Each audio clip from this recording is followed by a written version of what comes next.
Hi gang, welcome back to the Honest Latina Ever, where today's topic is a little controversial. I went to a town hall and lots of things were being talked about. Healthcare, the economy, education, but like always, the Tampa Bay Times talks about something that just barely was even talked about. And they made the whole article about transgendered homosexuals in the military and how Trump was a racist because he was anti this.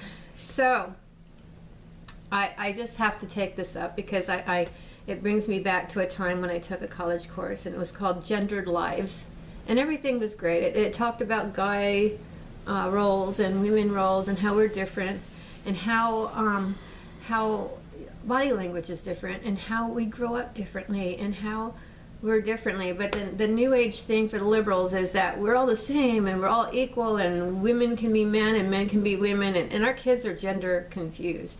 So we're seeing more of this transgendered stuff, and the taxpayers, the liberals want the taxpayers to pick this up and take it on, and I'm thinking this is ridiculous because it's costly.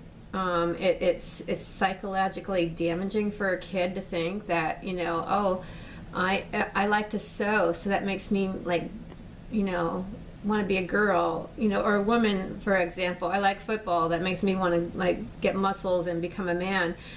Kids are very impressionable, and I think that you're seeing more people crossing those lines than ever before. It was unheard of back in the day, and I think it's more socially acceptable, like tattoos and things like that. And what's less socially acceptable is Christian virtues, and I have a concern about that.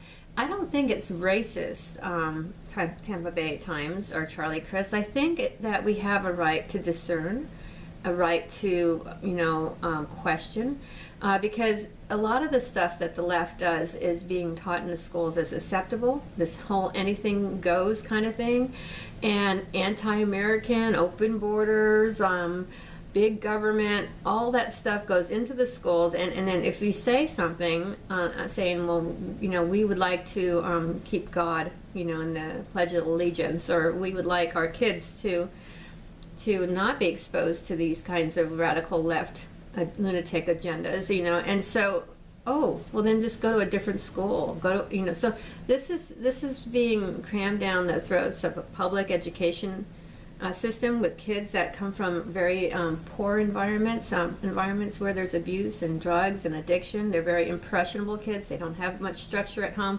and maybe the only structure they have is in the public school system. So I'm kind of questioning where you're going with this, because I think that every time the left has an agenda, whether it's gay rights, now it's transgendered rights, it becomes a big blow-up thing where we just focus on just that issue, and that if you don't go along with this issue, you're a racist. Because where are we going to go next?